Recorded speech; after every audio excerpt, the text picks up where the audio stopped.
سلام دوستان، امروز میخوایم یک سفر هیجان انگیز به دنیای دینها داشته باشیم. امیدوارم که آماده باشید. بیایید با هم به تاریخ دینها بررسی کنیم و ببینیم چطور این دینها و این باورها شکل گرفتن و چه تأثیر بر زندگی ما دارند. همه چیز به هزاران سال پیش برمیگرده، زمانی که انسان‌ها توی غارها زندگی میکردن.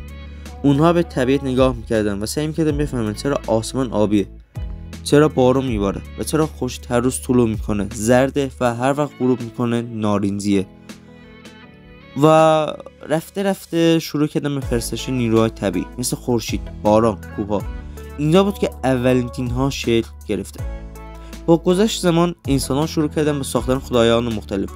تو مصر و یونان و ایران که سه تا از قدیمی‌ترین تاریخ‌های جهان داره، دین‌های خودشون یا خداهای خودشون ساختن. مثلا مصریا خداهایی مثل را، خدای خورشید، و ایزیس، خدای مادر داشتن.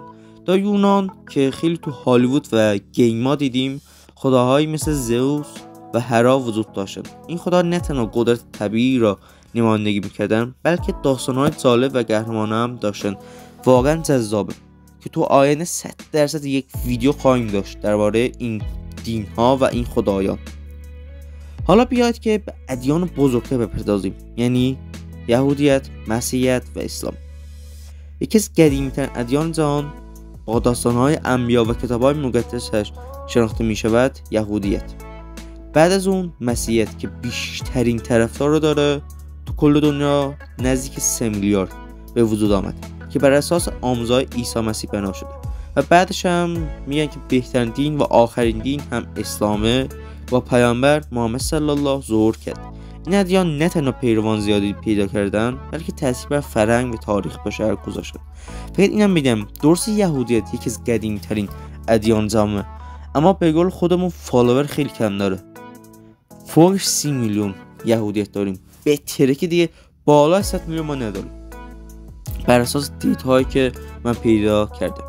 حالا کاری نداریم، اگه بیشتر باشه هست، اگه نیست. اما اینم بگم درآمدش خیلی زیاده. یهودی‌ها دوست افراد خیلی کمن، اما درآمدشون خیلی بالاست.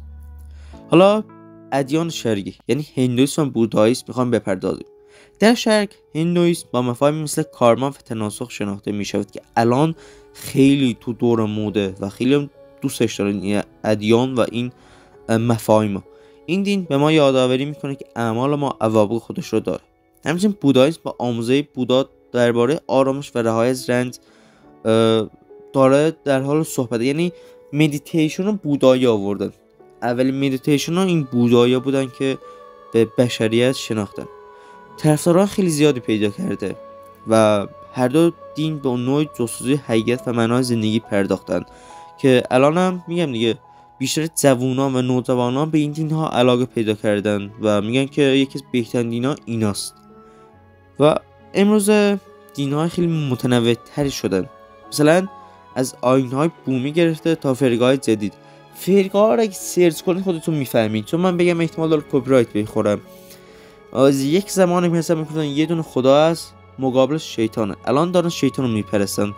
عجیب شده و چی بگم، چه حرفی واسه گفتن است.